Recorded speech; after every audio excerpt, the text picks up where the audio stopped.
નમસ્કાર, સ્વાગત છે આપનું લોકમંચમાં. અને લોકમંચમાં વાત કરીશું કેબિનેટની બેઠકની, કારણ કે કેબિનેટની જ્યારે બેઠક મળતી હોય છે ત્યારે ઘણી બધી ચર્ચાઓ થતી હોય છે, ઘણી બધી યોજનાઓને લઈને સમીક્ષા કરવામાં આવતી હોય છે. અને આ વખતે જ્યારે કેબિનેટની બેઠક મળી છે ત્યારે સરકારના મુખ્ય નીતિગત જે વિષયો છે તેની પર ચર્ચા કરવામાં આવી છે.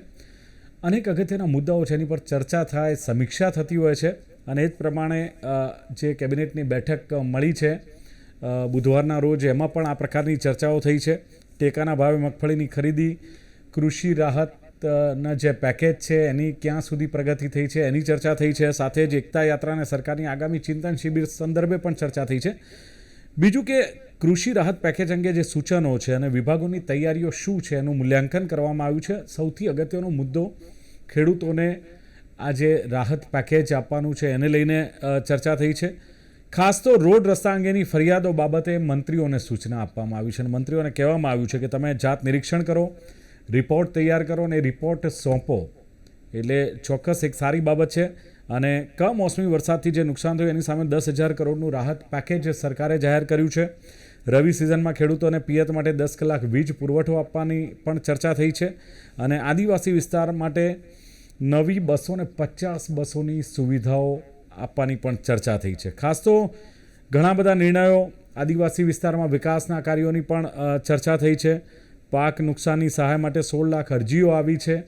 અને ફોર્મ માટે જે ચર્ચા છે કે ફોર્મ માટે રૂપિયા ઉઘરાવવામાં આવે છે એને લઈને પણ સવાલ ઉઠી રહ્યા. પણ સવાલ એ છે કે કેબિનેટ બેઠકમાં જે નિર્ણયો લેવાય છે એ પછી અમલવારી કેટલી અથવા કેટલા સમયમાં થાય છે. અને બીજું કે જેટલા ઝડપથી આ નિર્ણયો અથવા ચર્ચા થાય છે, સમીક્ષા થાય છે, શું એટલી જ ત્વરિત, એટલી જ તીવ્રતાથી, એટલી જ ઝડપથી ક્યાંક એક્શન લેવાય છે ખરી? આ મુદ્દે ચર્ચા કરવી છે મારે લોકમંચમાં. મારી સાથે જોડાયા છે ભારતીય જનતા પાર્ટીના સહપ્રવક્તા મહેશ પુરોહિત મારી સાથે છે. મહેશભાઈ, સ્વાગત છે આપનું લોકમંચમાં. ધન્યવાદ. સાથે જ કોંગ્રેસના પ્રવક્તા ડોક્ટર હિરેન બેનકર મારી સાથે છે. હિરેનજી, આપનું સ્વાગત. નમસ્કાર. જાણીતા રાજકીય વિશ્લેષક પ્રશાંત ગઢવી. પ્રશાંતજી, આપનું પણ સ્વાગત છે. Good evening. શરૂઆત મહેશભાઈ આપનાથી કરીશ, કારણ કે કેબિનેટની બેઠક જે મળીને એમાં ટેકાના ભાવે મગફળીની ખરીદીથી લઈને કૃષિ રાહત પેકેજની વાત થઈ છે. શું લાગે છે, ચર્ચાઓ થાય કેબિનેટની બેઠકમાં, ઘણી બધી બાબતોમાં ચર્ચા થાય, ટેકાના ભાવે મગફળીની ખરીદી, કૃષિ રાહત પેકેજની ચર્ચા થાય, અમલવારી થતી નથી. અને સાહેબ, આજે પણ જ્યારે કેબિનેટની બેઠક મળે ને આ ચર્ચા કરવી પડે, હાલાકી રાહત પેકેજની ચર્ચા તો ઘણા સમયથી થાય છે, હજુ સુધી એની કાર્યવાહી આગળ વધી નથી ને સમીક્ષાઓ કરવી પડે છે. લાગતું નથી કે આમાં થોડા લેટ છીએ મહેશભાઈ? નહીં, બિલકુલ બી નહીં. કેબિનેટ શેના માટે હોય છે? નીતિગત નિર્ણયો હોય એના માટે કેબિનેટ હોય છે. જે નાના મોટા કામ હોય, માની લો કે હું કોઈ એક ભલામણ લઈને મારા કોઈ મંત્રીશ્રી પાસે જાઉં જનતાનો પ્રશ્ન લઈને, તો એ જો ડાયરેક્ટ સોલ્વ થતો હોય, કેબિનેટ એટલે નીતિગત પ્રશ્નો, બરોબર છે. જ્યાં હેડ ઓફ સ્ટેટ એટલે મતલબ સીએમ સાહેબ શ્રીની મંજૂરી હોય, સીએમ સાહેબ શ્રી તરફથી ના મંતવ્યો હોય, સૂચનો હોય, બરોબર છે. એના માટે કેબિનેટ અથવા તો કોઈ લાંબા ગાળાના નિર્ણય માટે કેબિનેટ હોય છે. કેબિનેટ કોઈ આપણા જે કામ ચલાવ નિર્ણયો છે એના માટે કેબિનેટ નથી હોતી. એ તો 20/4/7 ચાલતા જ હોય છે આપણા કાર્યો, એ કોઈ અટકતા હોતા નથી, બરોબર છે. અને સમીક્ષા કરવી એનો મતલબ એવો ક્યારેય નથી હોતો કે તમારું કામ કોઈ ચાલી નથી રહ્યું. કામ ચાલી રહ્યું હોય છે એની સમીક્ષા થાય છે, બંધ કામની સમીક્ષા ક્યારેય હોતી નથી. તો સમીક્ષાનો મતલબ જ છે કે કામ કશે ને કશે ચાલી રહ્યું છે, તો એ કામની ગતિ કેવી છે, તીવ્રતા કેવી છે, અથવા તો એનું ઇમ્પ્લિમેન્ટેશન કેવું છે, તો એના પર ચર્ચા કરવી આવશ્યક હોય છે. પણ મહેશભાઈ, જ્યારે કામ ચાલી રહ્યું છે, પણ એ કામમાં જ્યારે તમે જુઓ કે ખેડૂતોને જે ફોર્મ ભરવાની બાબત છે એમાં પોર્ટલમાં ધાંધિયા હોય, ખેડૂતો ફોર્મ ન ભરી શકતા, પછી તમે મુદત આપો છો કે 7 દિવસ કે 15 દિવસમાં ફોર્મ ભરી દેવા. હવે એકચ્યુઅલ ખેડૂતોને પોર્ટલ જ નથી ખુલતું, તો એ લોકો કઈ રીતે આ સહાય મેળવશે? એટલે નિયત સમયમાં ફોર્મ ભરાવાની બાબતો છે એમાં પછી ખેડૂતો વંચિત રહી જાય છે. જો એમાં માની લો કે પોર્ટલ ઓપરેટર અથવા તો કોઈ સ્થાનિક ઓપરેટરની બેદરકારી હોય તો ટાઈમ એક્સટેન્ડ કરી દેવાનો હોય છે, કારણ કે એ લોકોને ખબર છે કે સિસ્ટમનો ઇસ્યુ છે, કોઈ ખેડૂતોનો ઇસ્યુ નથી હોતો. તો પછી એ ફરિયાદ સાંભળીને એનો ટાઈમ એક્સટેન્ડ થઈ જતો હોય છે. એવું ભૂતકાળની અંદર ઘણા વિવિધ પ્રશ્નો દ્વારા જ્યારે ટેકનિકલ જ ઇસ્યુ આવતો હોય તો સ્વાભાવિક વસ્તુ છે, જે અઠવાડિયાનો ટાઈમ હોય ને માની લો કે ટેકનિકલ ઇસ્યુ 2 દિવસ ચાલ્યો હોય તો એ પછી બીજા 5-6 દિવસ એક્સ્ટ્રા આપી દેવામાં આવતા હોય છે. એ કોઈ બહુ મોટો ઇસ્યુ નથી હોતો. અચ્છા, અને વીસી જે ફોર્મ ભરવામાં આવે છે, ખેડૂતોને એના 100 રૂપિયા ઉઘરાવે છે, શું એની ચર્ચા કેબિનેટમાં થઈ? આ પણ એક અગત્યનો મુદ્દો છે. જે ખેડૂતો પાસે, જેને આપણે સહાય આપવાની વાત કરીએ છીએ, અને ત્યાં આ રીતે કરપ્શન થાય, 100 રૂપિયા ફોર્મ દીઠ ઉઘરાવવામાં આવે છે. સરકાર કહે છે અમે 12 રૂપિયા આપીએ છીએ સામે. દેખો, સરકાર તરફથી એવું કોઈ પણ માર્ગદર્શન, ગાઈડલાઈન અથવા તો એવી કોઈ વાત હોય કે ભાઈ ફોર્મ ભરવાના 100 રૂપિયા ચૂકવવા, એવું કશે બી કોઈ બી હોય તો મને બતાવો. સરકાર ક્યારેય કોઈને નથી કરાવે કીધું કે તમે કરાવે છે સાહેબ, છે જ નહીં સરકાર. અરે હું એક કહું છું, હું તમને કહું છું, મારો જવાબ જરાક જોઈ લેજો. બિલકુલ સરકાર પ્રશ્ન એનો લોજિકલ જવાબ હું આપી દઈશ. લોજિકલ 100 રૂપિયા કેમ ઉઘરાવે છે એ વાતને ટેમ્પરરી પાર્ક કરો, હું જવાબ આપી દઈશ. ઓકે ઓકે, જી મહેશભાઈ. મારો કહેવાનો મતલબ એ, સરકારે ક્યારેય કોઈને એમ નથી કીધું કે તમે 100 રૂપિયા ઉઘરાવો. બરોબર છે. આ જે 100 રૂપિયાનો વિષય છે એ સ્થાનિક મંજૂરીના કારણે એ લોકો એકબીજાની સાથે કરતા હોય તો એ અલગ વિષય છે. આ સરકારનો વિષય છે જ નહીં. મહેશભાઈ વિષય Okay. અલગ છે. તમે Okay. પ્લીઝ મહેશભાઈ. પ્રશાંતભાઈ, શું કેવું છે આ ખેડૂતોની જે રાવ છે કે ભાઈ 100 રૂપિયા ફોર્મ દીઠ ઉઘરાવવામાં આવે છે, એને લઈને ખેડૂતો કહી રહ્યા, શું ખરેખર આ 100 રૂપિયા લેવાના હકદાર છે વીસી? હા, એટલે એમાં એવું છે, VCE village level computer entrepreneur, એમની નિમણૂક જ એ રીતે કરી છે કે જેમને સરકાર કોઈ પગાર ચૂકવતી નથી.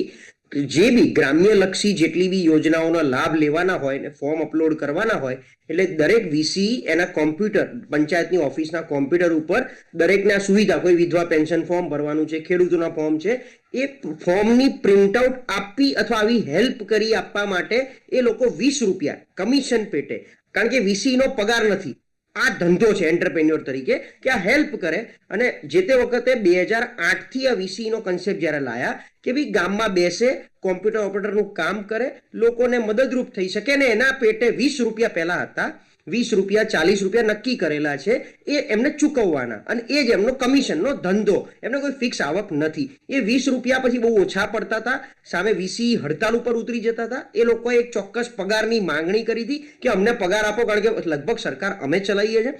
ત્યારે એમને કમિશન વધારી આપવાની વાત સરકારે કરી હતી. એ 20 રૂપિયાના કંઈક 60, 80 કે 100 રૂપિયા કરેલા છે. એટલે એમાં VCE પૈસા લે ખોટા નથી, અને ખેડૂતોને ખબર છે કે રોજ બરોજ અમારે કામ, એટલે આમાં કોઈ ફેવર નહીં. આ બહુ જ લોજિકલ રીઝન છે કે માનો કે હું ગામનો ખેડૂત છું, હું અભણ છું, તો મને કોમ્પ્યુટરનું કામ નથી આવડતું, મારા મોબાઈલથી હું નથી કરી શકતો કે લેપટોપથી ઘરેથી નથી કરી શકતો, પંચાયત ઓફિસમાં VCE બેઠો, એનું જઈને કહું આટલી મદદ તું કરવાનું છે, એના એ 100 રૂપિયા ઉઘરાવે છે. એટલે આ કોઈ ઉઘાડી લૂંટ નથી, આ બહુ જગ જાહેર છે કે VCE ને કમિશન પેટે જ રૂપિયા મળે છે. અને આ કમિશન ખેડૂતો માટે પ્રશાંતભાઈ, સરકાર એટલી પણ વ્યવસ્થા ના કરે કે ફોર્મ ભરી આપે કે એને હેલ્પ કરે? એટલે સરકારે એટલું જ કરવાનું હોય કે VCE ને કહી દેવાનું હોય કે જેટલા ફોર્મ ભરાશે એનું તમારા ગામના ટોટલ ફોર્મનું આટલું કમિશન સરકાર તમને સહાયમાંથી ચૂકવી દેશે. અત્યારે તમે ખેડૂતો પાસેથી ન લો, આ સરકાર કરી શકે.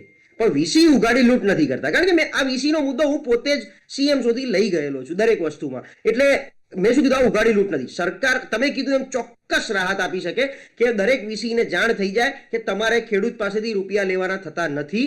એ લોકો જે તમને ડોક્યુમેન્ટ આપે તમે અપલોડ કરી, અને અપલોડ થઈ જાય એની રિસિપ્ટ એમને આપી દો, એમના ખાતામાં પૈસા આવી જાય, કાં તો સહાય પેટે VCE ને અમે સેપરેટલી આનું કમિશન ચૂકવી દઈશું, અથવા તો ખેડૂતના ખાતામાં પૈસા આવી જાય પછી એ તમારે લેવાના રહેશે. આવી કોઈ એક અન્ડરસ્ટેન્ડિંગ કરવી પડે.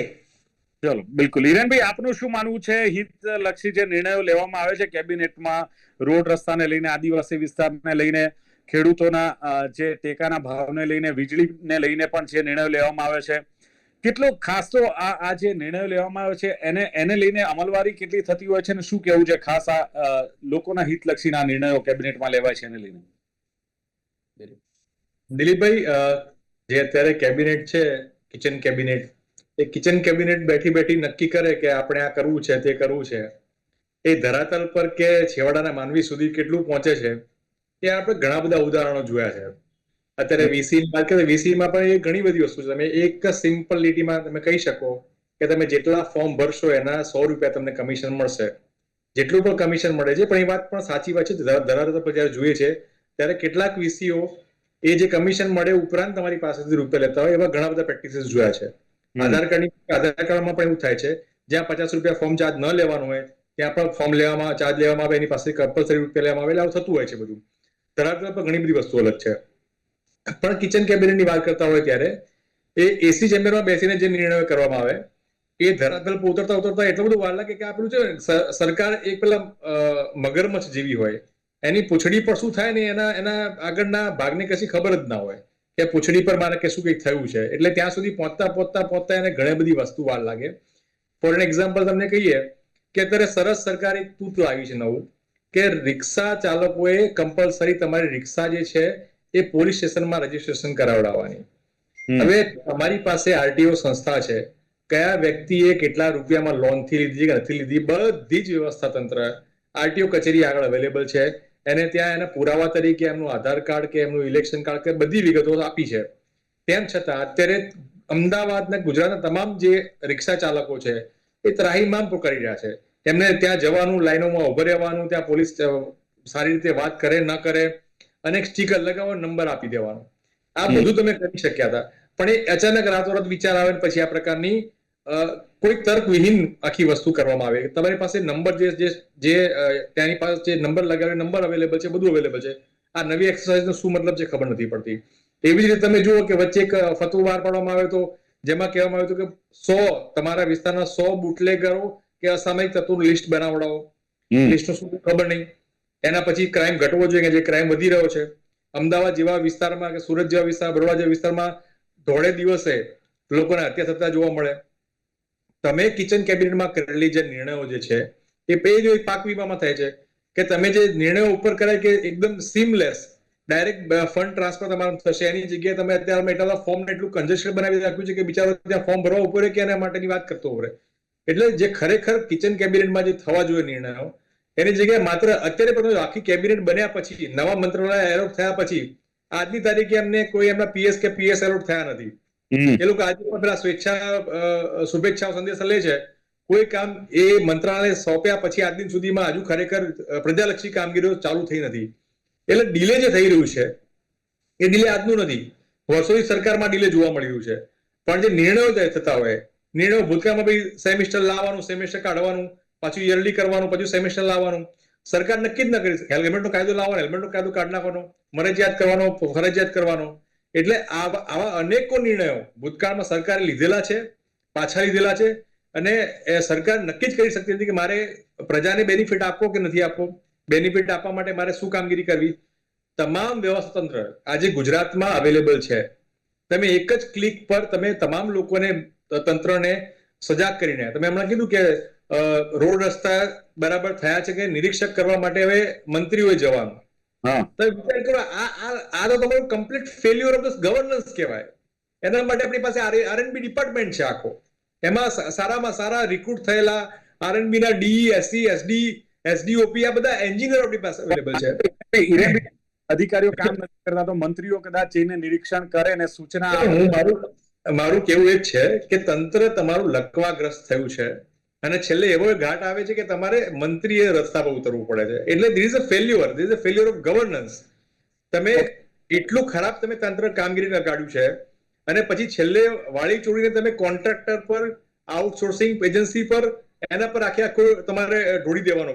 તમારો જેટલો પણ જ્યાં પણ નુકસાન થાય એ તમારો, તમે એવું કે ઘરણી બોર્ડ કાંડ હોય, ટીઆરપી ગેમ ઝોન કાંડ હોય, તક્ષશિલા કાંડ હોય, એક પણ અધિકારીનું નામ ના આવે ત્યાં. જો કે બરોડામાં કેસમાં સ્પષ્ટ હાઈકોર્ટની સૂચના હતી કે જે 2 અધિકારીઓ, જે ક્લાસ 2 અધિકારીઓ આમાં સીધી રીતે જવાબદાર છે એના પર કેસ કરવામાં આવે. આજ દિન ટીલ ડેટ એને બોલીને એમને સમન્સ પણ નથી આપવામાં આવ્યું. કયા અધિકારી છે મારું નામ નથી લેવું, પણ તમે જાણો છો કે અધિકારી તે વખતે ત્યાં આ ઘટના વખતે ત્યાં હાજર હતા. બરાબર. ચલો પ્રશાંત, એટલે હવે સવાલ એ થાય છે કે મંત્રીમંડળ નવું આવ્યું છે, મંત્રીઓ નવા લીધા છે, યુવા મંત્રીઓનો સમાવેશ કર્યો છે અને કેબિનેટની બેઠક મળે ને એમાં જ્યારે કામની સોંપણી થાય અથવા ચર્ચા થાય, પણ જે હિરેનભાઈએ કહ્યું કે પીએ અને પીએસ ની હજુ તો મંત્રાલય સોંપી દીધું પણ એની એક વ્યવસ્થા હજુ નથી થઈ. તો શું કે આ કામગીરી આજે કેબિનેટમાં થાય, પ્રેસ નોટ પણ આવે છે, બધી બાબતો આવે છે કે આટલી પણ હજુ વ્યવસ્થા પૂરતી નથી. જી દિલીપભાઈ. જી આપનો અવાજ બંધ થઈ ગયો, પણ યસ, આપનો ઓવરઓલ મુદ્દો હું સમજી ગયો. 2-3 વાત છે કે યસ, તમે કીધું એમ પીએપીએસ ની નિમણૂક હજી સુધી થઈ નથી અને જે ટેમ્પરરી સેક્શન ઓફિસર અને ડીવાયએસઓ કક્ષાના માણસો મૂક્યા છે એટલે એમની જગ્યાએ નવા પીએસ. હવે એમાં શું છે, ખ્યાલ હોય તો પહેલા એવું હતું કે મંત્રીઓ પાસે સત્તા હતી પોતાના પીએપીએસ મનગમતા અથવા વિભાગમાંથી લાવી શકતા હતા, જે ગઈ વખતે CR પાટીલ સાહેબે આ સિસ્ટમ બદલી નાખી અને ઉપરથી સેન્ટ્રલાઇઝ ફાળવવામાં આવે. તમને ખબર નથી કે તમારો પીએપીએસ કોણ આવવાનો છે, એટલે એ રીતે નિમણૂક થાય. હવે એ લગભગ GIS કેડરમાંથી ક્લાસ 2 ઓફિસર હોય કે જે એડિશનલ કલેક્ટર કક્ષાના, ડેપ્યુટી કલેક્ટર કક્ષાના માણસો હોય છે. એટલે એ કઈ રીતે કોને મૂકવાના છે, કયા પ્રકારના કામ કરવાના, એ આખું લિસ્ટ ઉપરથી તૈયાર થાય છે. હવે આપણને ખબર છે ઉપર એટલે દિલ્હી જ છે ગુજરાતમાં, ગુજરાત જેવું કશું છે નહીં. એટલે એ લોકો એમની રીતે લિસ્ટ બનાવી અને એ નિમણૂક આપે એ દિવસે આને બહાર આપવું. એથી વિશેષ છે જ આગળ વાત કરું, તંત્રની ઢીલાશ. હોમ ડિપાર્ટમેન્ટના સેક્રેટરી અત્યારે છે નહીં, કારણ કે જે હોમ સેક્રેટરી હતા એ ચીફ સેક્રેટરી બની ગયા. નોર્મલી પેટર્ન એવી જ હોય, હોમનો સેક્રેટરી ચીફ સેક્રેટરી બને. ચીફ સેક્રેટરી બને આજે ઓલમોસ્ટ 18 દિવસ થઈ ગયા, હોમનો ચાર્જ સુદ્ધા કોઈને સોંપવામાં ઓફિશિયલી આવ્યો નથી. હવે હોમ જેવી વાત, આ વિભાગ આવી રીતે ચલાવો એટલે મને લાગે છે ક્લિયર કટ આ બધું કેવું છે, ફેલિયર કરતા બી કોઈ પ્રાયોરિટી નથી. રાજ્યને કેવી રીતે ચલાવી એની પ્રાયોરિટી જો હોત તો એ જ દિવસે સાંજે M.K. દાસની નિમણૂક 6 વાગ્યે થાય તો એ 6 વાગે એમના ઓર્ડર સાથે બીજો ઓર્ડર થવો જોઈએ કે આ સચિવને આની એડિશનલ જવાબદારી સોંપી દીધી છે. આ બહુ જ નવાઈ જેવી વાત કહેવાય. અને મને લાગે છે ઇતિહાસમાં પહેલી વાર આવો દાખલો કે હોમ સેક્રેટરી અપોઇન્ટ ના થયા હોય. હવે ઓવરઓલ કેબિનેટનો મુદ્દો તમારો, કોર્પોરેટની અંદર વીકલી રિવ્યુ મિટિંગ થાય જેમાં CEO બધાને લઈને બેસે અને દરેકના વિભાગનું, દરેકના ટેરિટરીના પ્રશ્નો લઈ અને એ વિભાગ એવરી વેનસડે થતો હોય જ્યારે વીકલી, એવરી વીક, તો ગયા બુધવારથી આજ બુધવારની વચ્ચે શું એવું બન્યું છે અથવા શું એવી જરૂરિયાત આવી પડી છે કે જેમાં બધાને એક કોમન ડિસિઝન લેવામાં આવે. ડિસિઝન કરતા બી કોમન ઇન્વોલ્વમેન્ટ મૂકવામાં આવે.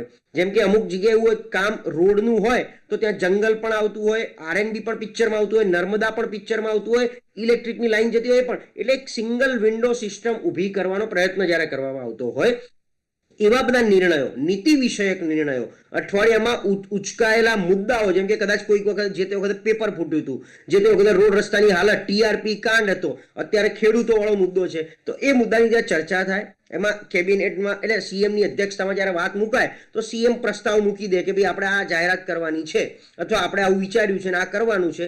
તો પ્રવક્તા મંત્રી પછી એની જાહેરાત કરી અને આગળ એનું ઇમ્પ્લિમેન્ટેશન કરવા માટે જે તે વિભાગને સૂચના આપવામાં આવે. આ કેબિનેટ નોર્મલી 10 વાગે બેસે છે અને બધા જ 26 વિભાગ એના મંત્રીઓ જેટલા બી થતા હોય એ પ્રમાણે સૂચના આપે પછી એ નીચે કામ લેતા હોય છે.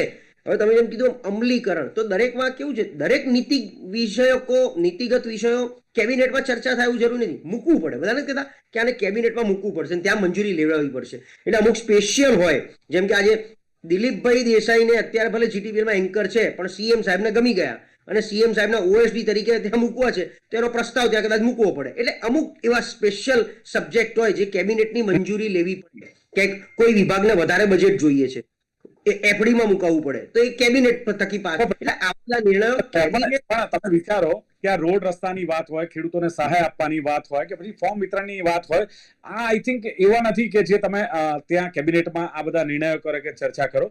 આ નિર્ણય સરકાર લઈ શકે છે, જે તે મંત્રાલય નિર્ણય લઈ શકે છે અને એની અમલવારી કરાવી શકે છે. એટલી સત્તા તો એની પાસે હોય છે સાહેબ. હું આવું મહેશભાઈને પૂછ્યું, મહેશભાઈ, નો ડાઉટ કેબિનેટની બેઠકમાં ચર્ચા બધી જ થાય, મંત્રીઓને સત્તા પણ સોંપવામાં આવે, એમને જવાબદારી સોંપવામાં આવે, પણ PNPS ની હજુ એ લોકોને નિમણૂક નથી કરી, એમને ખબર નથી કે અમારી સાથે કોણ કામ કરવાનું. પછી શું થાય છે, અધિકારીઓ હાવી થઈ જાય છે. પછી તમારા મંત્રીઓ અને તમારા નેતાઓ એમ કે છે કે અધિકારીઓ ગાંઠતા નથી. કેવી રીતે ગાંઠે? જી બિલકુલ, PAPS નિમણૂક નથી થઈ મતલબ નથી થવાની એવું નથી. ઇન શોર્ટ વેમાં થઈ જશે, ઇન શોર્ટ વેમાં થઈ જતી હોય છે, કારણ કે એ કાયમી અને લાંબા ગાળાનું આયોજન હોય તો એની અંદર જે બી વિચારણા થાય એ અનુસાર એ બધું થઈ જશે. એટલે એવું નથી કે ભાઈ એ નથી. બીજું કે PAPS સિવાયનું માળખું તો ઓલરેડી ત્યાં અવેલેબલ છે. જેવું મંત્રાલયે શપથ લીધી એના જસ્ટ એ જ પીરિયડ ઓફ ટાઈમમાં આ ખેડૂત વાળો મુદ્દો ત્યારે ચાલતો જ હતો. તમે બિલીવ કરો કે કોઈ પણ મંત્રીશ્રીએ કોઈ પણ પ્રકારની ઉજવણી કર્યા વગર, કારણ કે તે દિવસે હું પોતે સચિવાલયની અંદર હતો અને ત્યાં એમના પર ફોન આવ્યો કે તમે હમણાં તત્કાળ જ દરેક મંત્રીને નિયુક્ત કરીને તત્કાળ જ પોતપોતાના વિસ્તારમાં અથવા તો ડિફરન્ટ વિસ્તારમાં ખેડૂતોના નુકસાનની સમીક્ષા કરવા માટે એ લોકોને જમીન પર મોકલ્યા. બરાબર છે. બધા મંત્રીશ્રીઓ XYZ જિલ્લાની અંદર ગયા, ખેડૂતોને રૂબરૂ મળ્યા અને પાકની સમીક્ષા કરી. આ સમીક્ષા તમે પ્રતિકાત્મક પણ કહી શકો, આ સમીક્ષા તમે નજરે જો તો લાગણીની દ્રષ્ટિએ પણ કહી શકો. અને એ જ સમીક્ષા એ જ સમીક્ષાને ધ્યાનમાં રાખો અને એ લોકો જમીન પર ઉતરે ત્યારે કલેક્ટર પણ સાથે હોય, ડીડીઓ પણ સાથે હોય, અથવા તો કૃષિ વિષયક જે બી અધિકારીઓ એ પણ સાથે હોય ને એમને ઇન્સ્ટન્ટ સૂચના આપવામાં આવી, બરાબર છે, જેથી કરીને 2024 મહેશભાઈ 2024 નવેમ્બરની જે અતિવૃષ્ટિની જે સહાય હતી હજુ સુધી નથી ચૂકવાઈ. આપણે તો હજુ આ ચર્ચા કરી રહ્યા છીએ. ખેડૂતો કહે છે હજુ એ સહાય બાકી છે. નહીં તો એ વિષય મારા ધ્યાનમાં નથી. બાકી હમણાં જે 10,000 નું ફળવાઈ ગયું છે એમાં ઓલમોસ્ટ પ્રોસેસ ચાલુ થઈ ગઈ છે. ફોર્મ ભરાવાના છે. હવે ફોર્મની સ્વીકૃતિ અને એનું જે બેઝિક ક્રોસ ચેકિંગ હોય એ બેઝિક ક્રોસ ચેકિંગ થશે અને ત્યારબાદ એ ફટાફટ બધી ચૂકવણીઓ ચાલુ થઈ જશે. ચલો આશા રાખીએ કે ડાયરેક્ટ ખેડૂતોના બેંક એકાઉન્ટમાં પૈસા જમા થાય, જે ખેડૂતોની માંગ છે. હિરેનભાઈ, માની લો કે રોડ રસ્તાની વાત હોય, ખેડૂતોની કોઈ પણ સવાલ હોય કે ખેડૂતોના પાસેથી આજે પૈસા ઉઘરાવવામાં જે કંઈ, પણ કોંગ્રેસ પાર્ટી જો કદાચ આ મુદ્દા ઉઠાવીને લોકો વચ્ચે જાય, ખેડૂતો વચ્ચે જાય, તો લાગતું નથી કે સરકારની આંખ ખુલે, ધરણા કરવા પડે, તમારે રસ્તા પર ઉતરવું પડે, લોકોની વચ્ચે જવું પડે? એ ક્યાંક હજુ થોડુંક દેખાય છે કે કોંગ્રેસમાં એક્શનમાં આવવાની જરૂર છે. એટલે ખેડૂતનો જે અત્યારે પાક વીમા કે પાકની નુકસાનની વાત હોય, અતિવૃષ્ટિ, કે સરકારે સામે ચલીને આપી દીધું કે લાવો ચલો આપી દઈએ, અમને ઈચ્છા થઈ ગઈ છે. કોંગ્રેસ આખા સૌરાષ્ટ્રના વિસ્તારમાં યાત્રાઓ કરી, લોકોને મળ્યા, લોકોના અવાજને બદલન કર્યા. હજુ પણ અમે તો કરી રહ્યા છીએ. હજુ પણ તમને કહું છું, તમારા માધ્યમથી ફરીથી કહેવા માંગુ છું કે સંપૂર્ણ કર્જા માફી, દેવા માફી માટે પણ કોંગ્રેસ માંગ કર્યું છે. આજે પણ એના માટે સમગ્ર વિસ્તારમાં જ્યાં જ્યાં પણ ગુજરાતના ખેડૂતોને દેવામાં તકલીફ છે, બધામાં દેવા માફી થાય એ નેમ લઈને કોંગ્રેસ પક્ષ આજે લોકોની વચ્ચે જઈ રહ્યું છે. એક યાત્રા અમારી પતિ 21 તારીખે અમારી નવી યાત્રા ગુજરાત, ઉત્તર ગુજરાત ચાલુ થવાની છે, પછી મધ્ય ગુજરાત અને પછી દક્ષિણ ગુજરાત. આખા ગુજરાતમાં એમાં એક સિંગલ પોઈન્ટ એજન્ડામાં અમારું એ છે કે જેમાં અમે કહી રહ્યા છીએ કે ખેડૂતોની કર્જા માફી થવી જોઈએ.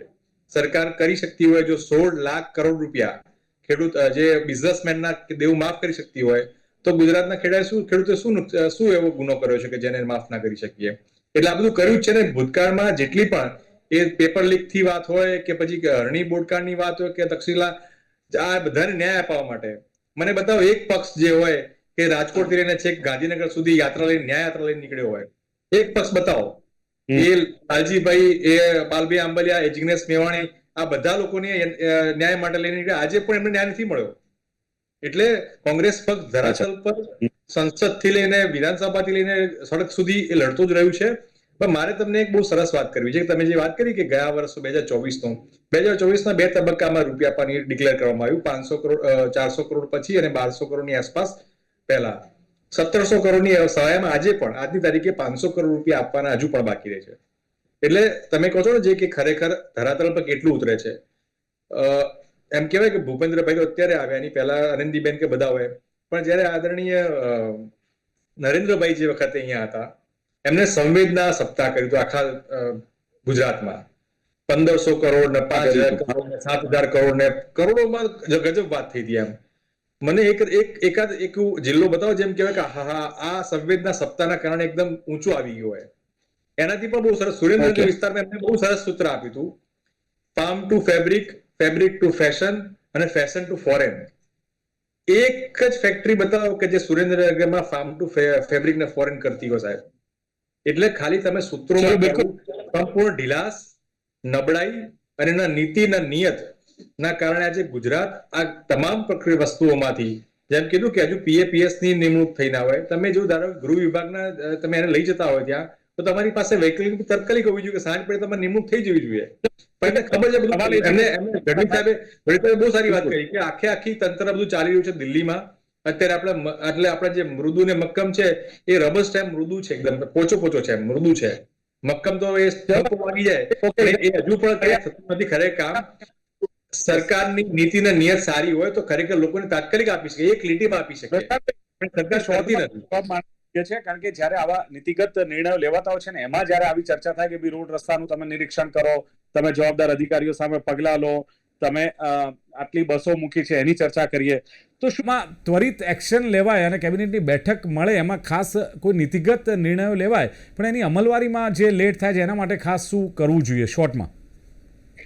અમલવારી સ્પષ્ટ એક દિવસથી એક તો એક્શનમાં, જેમ કે અત્યારે આ હાઈકોર્ટે આ દંડો ફટકાર્યો રોડ રસ્તાને લઈને, એટલે મને યાદ છે કારણ કે હું રાજકોટ કોર્પોરેશનમાં બેઠો તો કોઈ પ્લાનિંગ નહોતું ને અચાનકથી સીએમએ વીસી કરી અને બધા કમિશનરને ખખડાઈને કીધું કે સવારે 8 વાગ્યાથી બધા રાઉન્ડ લેવા માંડો કારણ કે હાઈકોર્ટ ટપારે છે અને હાઈકોર્ટ ઠપકા આપે છે, એટલે દરેક રોડ રસ્તા 30 નવેમ્બર સુધી સારા થઈ જવા જોઈએ અને તમે મને એનું લેખિતમાં રિટર્નમાં અને 2 અઠવાડિયાની અંદર રિપોર્ટ કરો. આવું સીએમએ વીસી કરી જે અનપ્લાન્ડ હતું એકદમ.